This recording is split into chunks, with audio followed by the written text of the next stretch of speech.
अभी हाल ही में जलवायु परिवर्तन से संबंधित एक ऑनलाइन मीटिंग आयोजित हुई।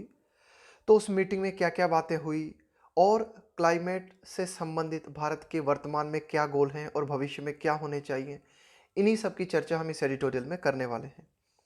Green over brown.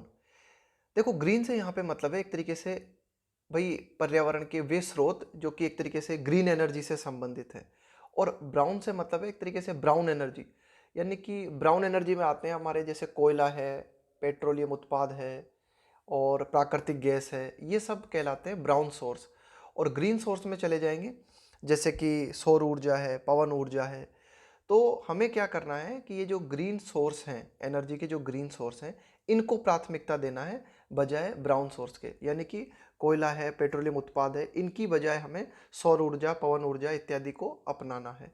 तो यही लिखा हुआ है ग्रीन ओवर ब्राउन, यानी कि ग्रीन को प्राथमिकता देना है ब्राउन के ऊपर। India's climate goals are on track, कि भाई भारत के जो जलवायु से संबंधित जो भी गोल हैं वे बिल्कुल ट्रैक पे चल रहे हैं, यानी कि जो भी गोल है भारत उनको पाने की दिशा में बढ़ रहा है, पा पा रहा है। बट लेकिन future investments must be sustainable. Sustainable का मतलब होता है टिकाऊ, लंबा चलने वाला। दूसरा सस्टेनेबल का मतलब ये भी होता है कि भाई इस तरह से जैसे हम बोले सस्टेनेबल डेवलपमेंट, तो सस्टेनेबल डेवलपमेंट का मतलब होता है ऐसा विकास जो कि पर्यावरण को हानि न पहुंचाए या पर्यावरण को कम से कम हानि पहुंचाए।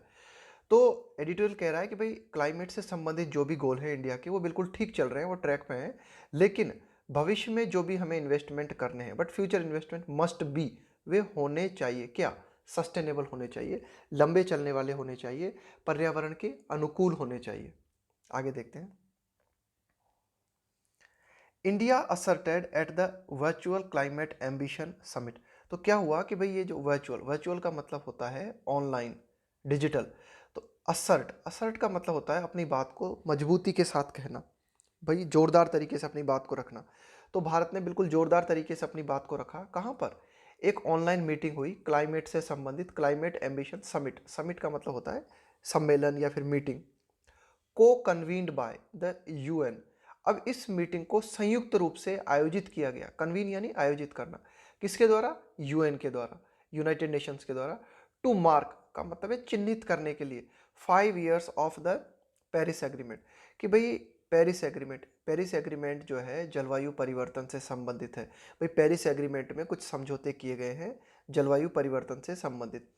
तो पेरिस एग्रीमेंट के 5 वर्ष पूरे होने को मार्क करते हुए, यानी कि पेरिस एग्रीमेंट के 5 वर्ष पूरे होने के उपलक्ष्य में आप कह सकते हो कि भाई यूएन ने संयुक्त रूप से एक मीटिंग आयोजित की जलवायु परिवर्तन की, और ये ऑनलाइन मीटिंग थी। और इस मीटिंग में भारत ने कहा, बहुत दमदारी के साथ भारत ने अपनी बात रखी, that it is well on its way. Bharat ने कहा कि भाई भारत जो है पूरी तरीके से अपने मार्ग पे चल रहा है, on its way to not just fulfilling its national pledge, कि भाई भारत न केवल अपनी शपथ को पूरा कर रहा है, फुलफिलिंग है ना, मतलब पूरा करते हुए, its national pledge on emissions reduction.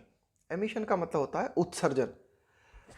तो ये जो उत्सर्जन होता है, यानी कि उत्सर्जन से मतलब है जैसे कि कार्बन डाइऑक्साइड, ये विभिन्न तरह की जो जहरीली गैसें होती हैं पर्यावरण के लिए, इनका ये जो निकलना है उसको बोलते हैं उत्सर्जन।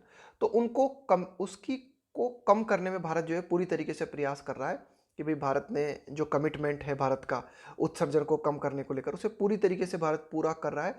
साथ ही साथ नॉट जस्ट का मतलब ये तो भारत कर ही रहा है, साथ ही साथ भारत और क्या कर रहा है,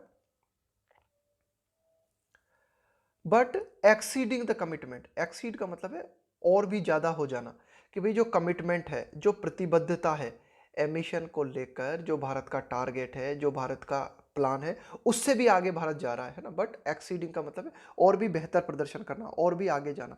तो भारत मतलब अपना जो एमिशन को कम करने का जो टारगेट है उसे तो पूरा कर ही रहा है, लेकिन और भी बेहतर प्रदर्शन कर रहा है, जो उसका कमिटमेंट है उससे ज़्यादा। The performance outlined by prime minister Narendra Modi. Outline का मतलब होता है रूपरेखा को बताना, कि भाई भारत की जो परफॉर्मेंस है उसकी रूपरेखा को प्रदर्शित किया गया प्राइम मिनिस्टर नरेंद्र मोदी के द्वारा। Rests primarily on the estimated present reduction of emissions intensity by 21% over 2005 level, कि भाई 2005 के स्तर से अगर हम बात करें 2005 के स्तर से अगर हम बात करें तो हमने 21% की कमी की है कि भाई ये जो एमिशन होता है ना, जो उत्सर्जन होता है, उसकी जो इंटेंसिटी है, इंटेंसिटी का मतलब है तीव्रता, कि भाई जो उत्सर्जन है उसकी तीव्रता में हम एक तरीके से कह सकते हैं कि 21% की कमी लेके आए हैं 2005 से अब तक। तो प्राइम मिनिस्टर नरेंद्र मोदी ने भारत के परफॉर्मेंस के बारे में जो बात कही कि भाई भारत जो है एक तरीके से उत्सर्जन को लेकर बहुत ही अच्छा परफॉर्मेंस कर रहा है। तो भारत का जो परफॉर्मेंस है वो डिपेंड करता है रेस्ट्स के साथ में ऑन प्रीपोजिशन। तो भारत का जो परफॉर्मेंस है वो डिपेंड करता है प्राइमरीली, मुख्यतया किस बात पे? एस्टिमेटेड का मतलब होता है आकलित, अनुमानित, present reduction of emission intensity by 21%। कि भाई अगर भारत के वर्तमान उत्सर्जन की तीव्रता की अगर हम बात करें तो उसमें कमी आई है और 2005 के लेवल से 21% की कमी आई है। गोल क्या है हमारा? The goal is between 33% and 35% of GDP bye 2030। कि भाई 2030 तक हमारा गोल है कि ये जो उत्सर्जन है ये 33 से 35% के बीच में आ जाना चाहिए, यानी कि इतनी और कमी होनी चाहिए ना, ये हमारा गोल है। आगे देखते हैं। And the twin pillars of renewable energy. Twin, twin का मतलब होता है एक तरीके से जुड़वा या फिर दोहरे।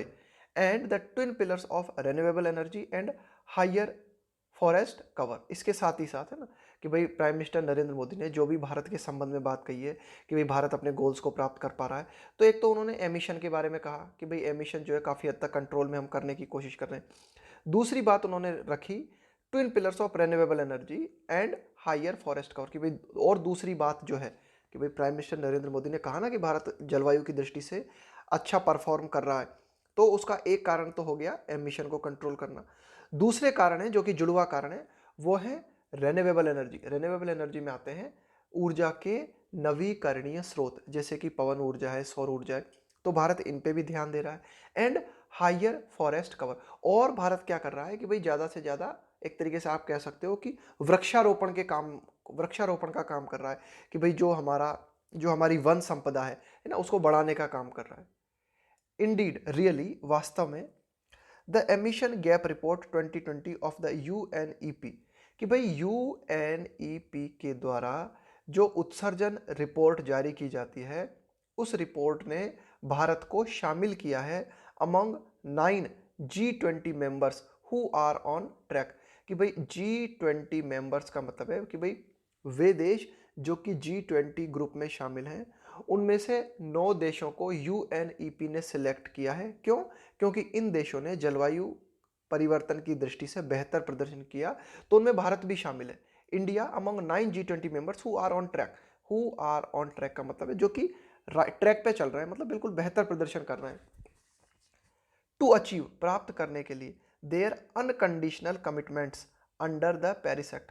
कि भाई जलवायु परिवर्तन के लिए, पैक्ट का मतलब है समझौता, कि भाई ये जो पेरिस पैक्ट हुआ था, यानी कि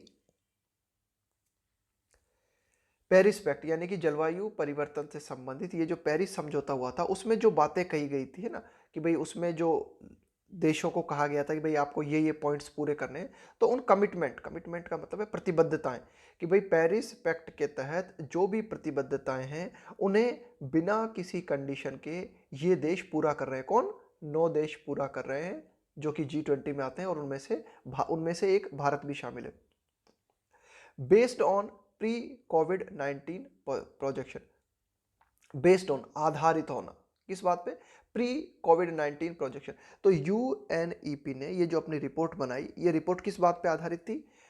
कोविड 19 के पहले के जो अनुमान लगाए गए। प्रोजेक्शन का मतलब होता है अनुमान लगाना किसी भी बात के बारे में, है ना।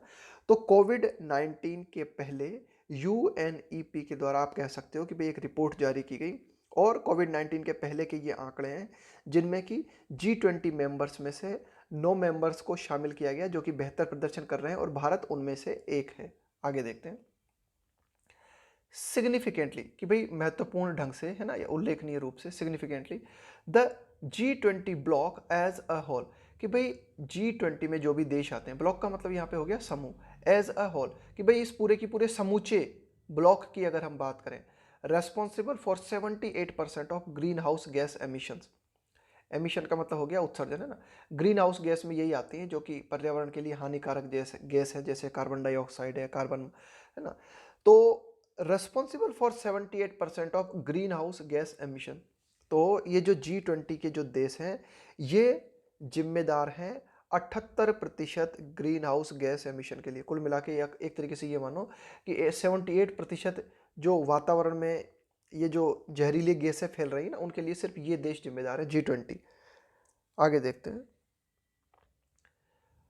तो significantly the G20 bloc as a whole was not expected to meet its pledge, but some countries and the EU as a group announced a higher ambition at the summit। तो देखो कि भाई ये जो G20 का group है, इससे ये उम्मीद नहीं की गई थी टू मीट इट्स प्लेजेस, कि भाई यह अपनी शपथ को पूरा करेगा, कि भाई G20 देशों ने जो बात कही है कि भाई हमें जो है पर्यावरण को बचाना चाहिए और ग्रीन हाउस गैसेस को कम करने का प्रयास करना चाहिए, तो ये प्रयास कम करेंगे, अपनी जो इनकी शपथ है उनको पूरा करेंगे, इनसे आशा भी नहीं की गई थी। लेकिन कुछ जो देश हैं, इसके अलावा जो यूरोपियन यूनियन है ना, European union as a group, European union में भी कुछ देश आते हैं, तो सारे की सारे यूरोपियन कंट्रीज़ की अगर हम बात करें, है ना, यूरोपियन यूनियन में जो देश आते हैं उन देशों की अगर हम बात करें, इसके अलावा कुछ देश जो हैं उन्होंने घोषणा की है, अनाउंस्ड, किस बात की, higher ambition at the summit, कि भाई अभी हाल ही में ये जो समिट, अभी हाल ही में ये जो मीटिंग, अभी हाल ही में ये जो सम्मेलन हुआ, ऑनलाइन सम्मेलन हुआ,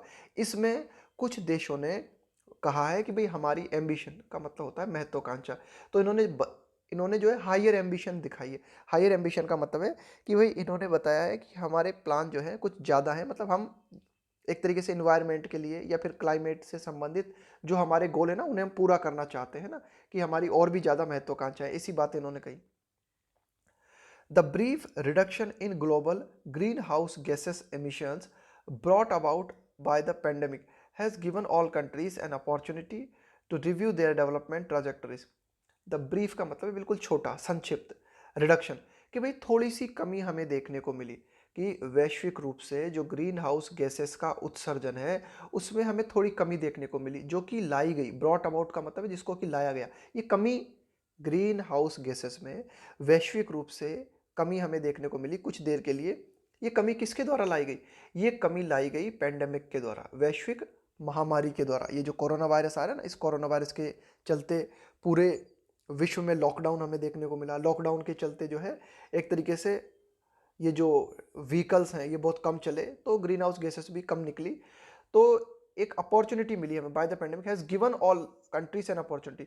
तो थोड़ी देर के लिए कोरोना वायरस के चलते GHG एमिशंस में जो कमी आई है उसके चलते विभिन्न देशों को एक अवसर प्राप्त हुआ है टू रिव्यू, का मतलब होता है एक बार, रिव्यू का मतलब होता है एक बार पुनः से देखना, एक बार अवलोकन करना, देयर डेवलपमेंट ट्राजेक्टरीज। यहाँ पे ट्राजेक्टरीज का मतलब है मार्ग, कि भाई विभिन्न देश जो कि विकास के मार्ग पे हैं, वे एक बार फिर से उनको ये अवसर मिला कोरोना वायरस के चलते कि वे एक बार फिर से अपने प्लान्स को देखें, कि भाई जो भी एक तरीके से डेवलपमेंट प्लान्स उनके द्वारा अपनाए जा रहे हैं, क्या वे प्लान्स पर्यावरण की दृष्टि से ठीक है या नहीं। इस बात को जांचने का अवसर एक बार फिर से विभिन्न देशों को कोरोना वायरस ने उपलब्ध कराया। आगे देखते हैं।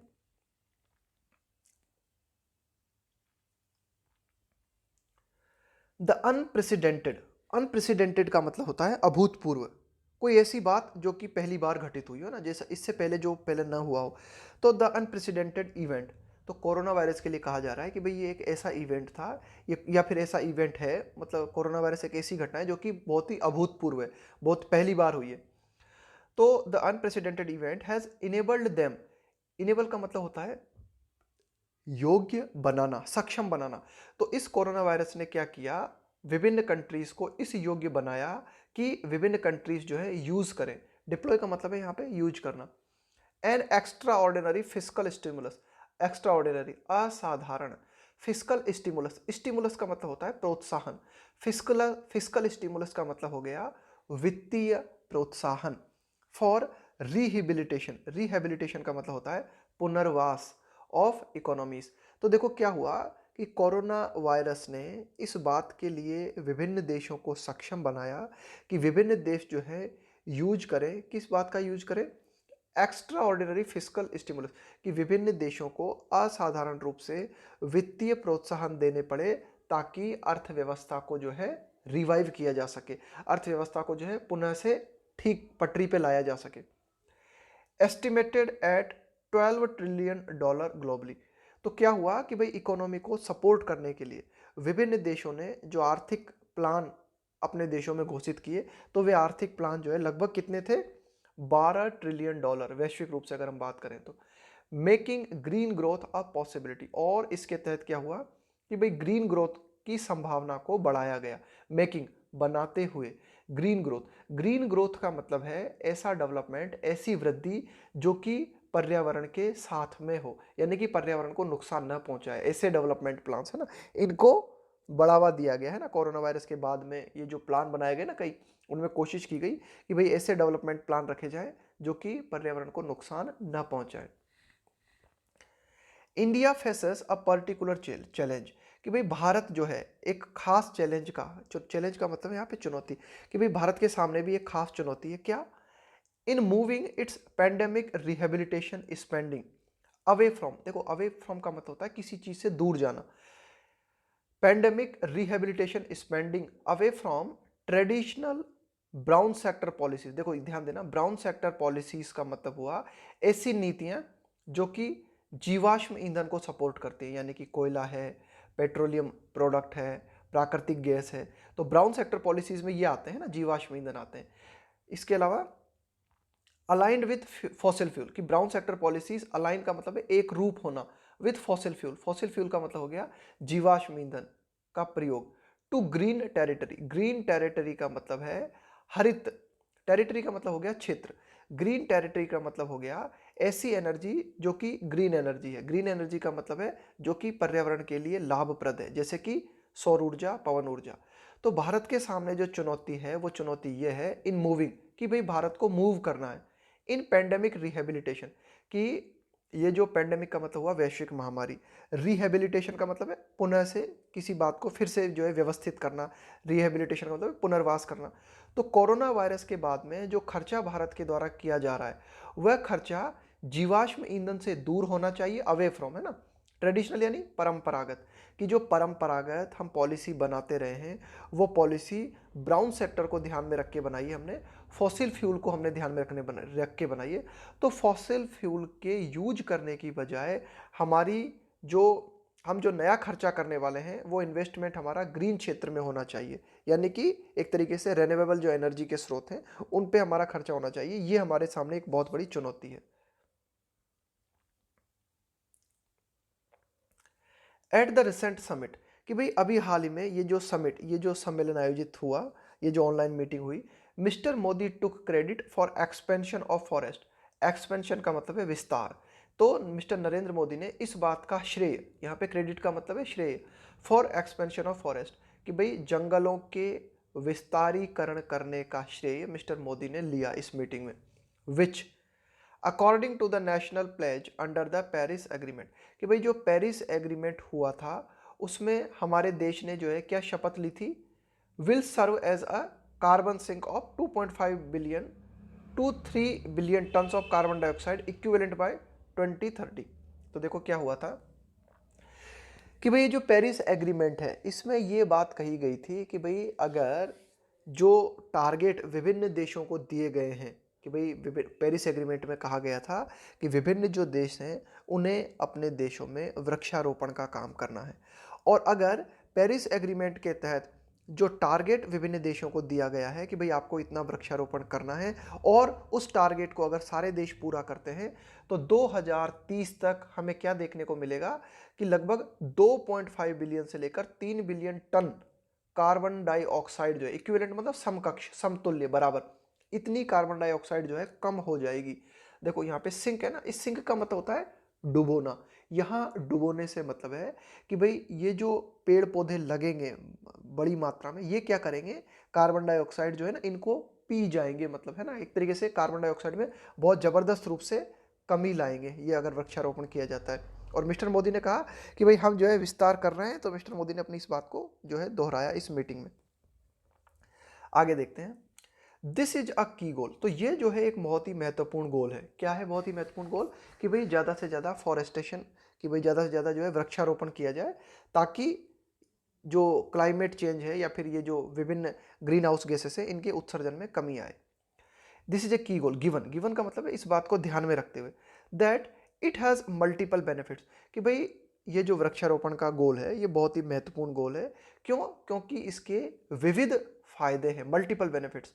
प्रोटेक्टिंग बायोडाइवर्सिटी, क्या क्या क्या इसके फायदे हैं? रक्षा करते हुए बायोडाइवर्सिटी की, मतलब इससे जैव विविधता को बढ़ाने में मदद मिलेगी। अगर हम ज़्यादा से ज़्यादा वृक्षारोपण करते हैं तो जैव विविधता को बचाने में मदद मिलेगी। इन्फ्लुएंसिंग, प्रभावित करते हुए द क्लाइमेट सिस्टम, कि भाई जो हमारा पूरा की पूरा जो जलवायु सिस्टम है वो पूरा की पूरा प्रभावित होगा वृक्षारोपण से। And providing resources for communities, और वृक्षारोपण के माध्यम से जो है प्रोवाइडिंग, उपलब्ध कराना, क्या? संसाधन फॉर कम्युनिटीज, कि विभिन्न जो समुदाय हैं उन्हें संसाधन प्राप्त होंगे। But it is fraught with uncertainty, ध्यान रखना बहुत इंपॉर्टेंट है ये, अक्सर क्लोज टेस्ट में पूछा जाता है। फ्रॉट के साथ में आता है हमेशा विद प्रीपोजिशन, है ना। फ्रॉट विथ का मतलब होता है भरे होना, but it is fraught with uncertainty. लेकिन प्लान तो बहुत अच्छा है कि भाई वृक्षारोपण किया जाना चाहिए, लेकिन ये जो प्लान है, ये प्लान जो है ना अनिश्चितता से भरा हुआ है। But it is fraught with uncertainty, कि भाई जो प्लान है वह प्लान अनिश्चितता से भरा हुआ है। आगे देखते हैं। The centre has questioned the veracity, veracity का मतलब होता है सत्यता। मतलब केंद्र सरकार जो है इसने सवाल उठाया है। किस बात पे सवाल उठाया केंद्र सरकार ने? The veracity of state afforestation, afforestation का मतलब होता है वृक्षारोपण करने का कार्य, afforestation data. And said only a fourth of the claims they made were deemed credible. भाई केंद्र सरकार का कहना है कि विभिन्न राज्य वृक्षारोपण के संबंध में जो आंकड़े उपलब्ध कराते हैं, वे आंकड़े जो है उनकी सत्यता पे सवाल उठाया है केंद्र सरकार ने।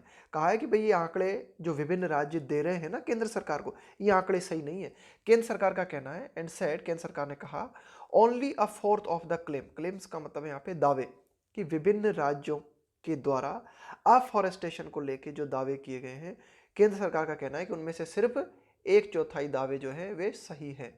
दे मेड वर डीम्ड, डीम का मतलब होता है मानना किसी बात को, क्रेडिबल का मतलब है विश्वसनीय। तो केंद्र सरकार ने कहा कि भाई जो भी दावे विभिन्न राज्यों ने अफॉरेस्टेशन को लेकर किए हैं, उनमें से केंद्र सरकार ने सिर्फ एक चौथाई दावों को ठीक माना है कि हाँ भाई ये विश्वसनीय है दावे। आगे देखते हैं। क्लियरली, निश्चित रूप से, स्पष्ट रूप से, without a cohesive policy on verifiable afforestation, cohesive policy. देखो कोहेसिव का मतलब क्या होता है? किसी चीज से बिल्कुल चिपक जाना, जुड़ जाना, है ना, किसी चीज से संयुक्त हो जाना। तो एडिटोरियल बात करता है कि clearly without a cohesive policy, cohesive का पॉलिसी है का मतलब है एक ऐसी पॉलिसी जिससे आप बिल्कुल बिल्कुल जुड़ जाओ, मतलब। तो without a cohesive policy on verifiable afforestation, verifiable का मतलब है जिसकी जांच की जा सके, जिसे जांचा जा सके। अफॉरेस्टेशन का मतलब है वृक्षारोपण। तो एडिटोरियल कहता है कि भाई हमारे पास एक ऐसी पॉलिसी होनी चाहिए जिस पॉलिसी के माध्यम से किस राज्य में कितना वृक्षारोपण किया गया है उसे हम ठीक तरह से जो है वेरीफाई कर सके। और जब तक ये पॉलिसी नहीं है, इस पॉलिसी के बिना द कार्बन सिंक अप्रोच, तो ये जो कार्बन डाइऑक्साइड को एक तरीके से डुबोने की बात करते हैं, यहाँ पे कार्बन सिंक से मतलब है, कार्बन सिंक से मतलब है कार्बन के उत्सर्जन में कमी लाना, है ना। अप्रोच का मतलब है कि भाई ये जो हमारा दृष्टिकोण है कि अगर हम ठीक तरह से ऐसी पॉलिसी नहीं लेके आते हैं जिसके माध्यम से वृक्षारोपण की हम जांच कर सकें, तो ये जो हमारा जो दृष्टिकोण है ना कार्बन को कम करने का, में शायद यील्ड, यील्ड का मतलब होता है लाना, पुअर डिविडेंड्स, डिविडेंड्स का मतलब है लाभांश। तो एडिटोरियल कहता है कि ये जो हमारी कार्बन सिंक अप्रोच है ये लाएगी, क्या लाएगी? इससे बहुत ही कम हमें लाभ प्राप्त होगा, पुअर डिविडेंड मिलेगा इससे, है ना, कि भाई इसके जो यथोचित लाभ मिलना चाहिए वो लाभ हमें नहीं मिल पाएगा। With questions hanging over the spending, with, और साथ ही साथ कई सवाल हमारे पास ये भी लटके हुए हैं। हैंगिंग, हैंगिंग का मतलब है लटके होना, बने रहना।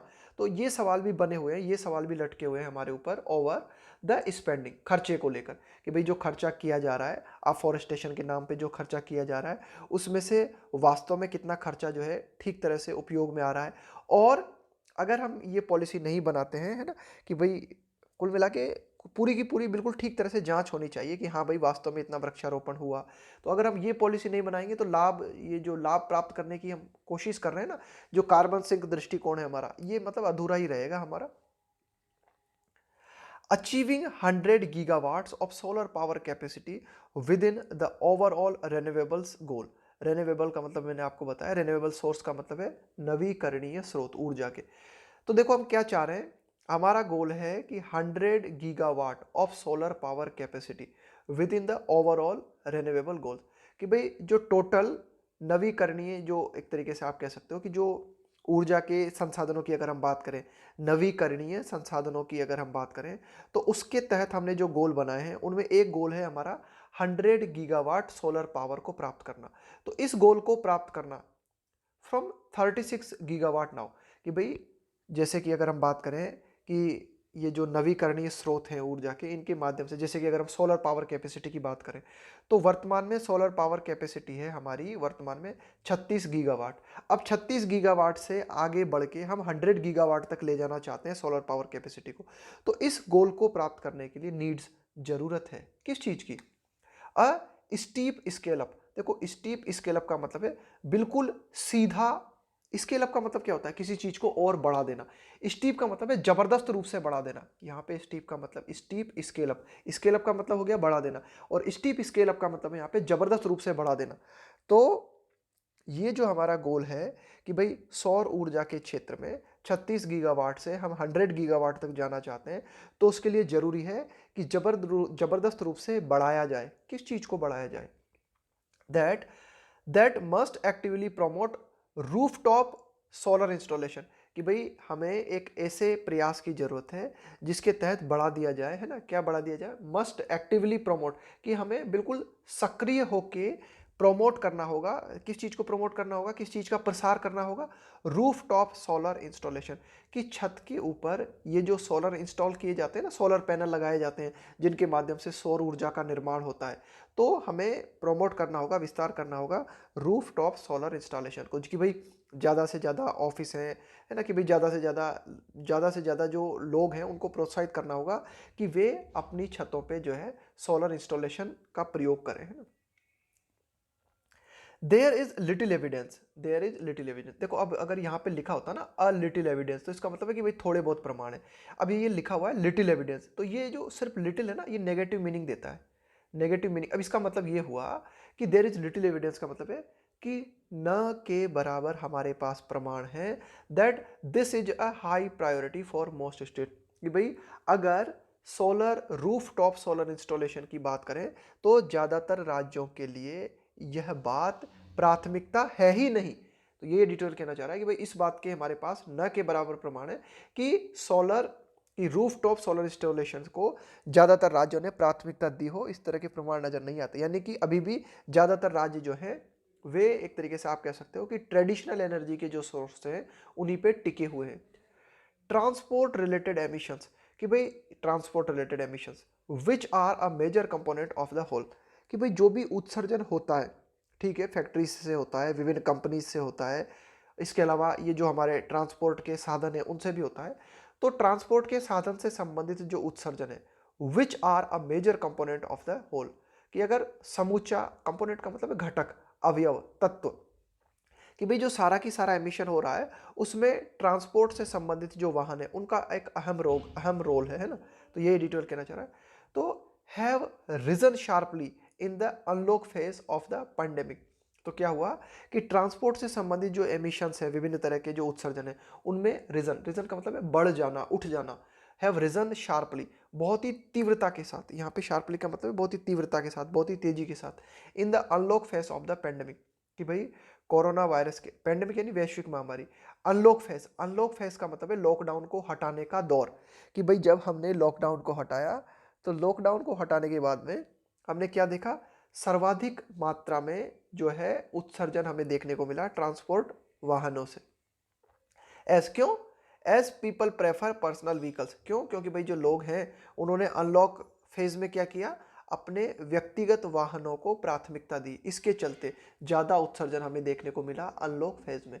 But the issue received little support from states which failed to reorder cities for cycling and pedestrianisation. Editorial कहता है कि भाई ये जो पूरा की पूरा मुद्दा है ना, हैज इशू रिसीव्ड, इसने प्राप्त किया क्या, लिटिल सपोर्ट। कुल मिला के राज्य की तरफ से किसी भी तरह का कोई सपोर्ट नहीं मिला।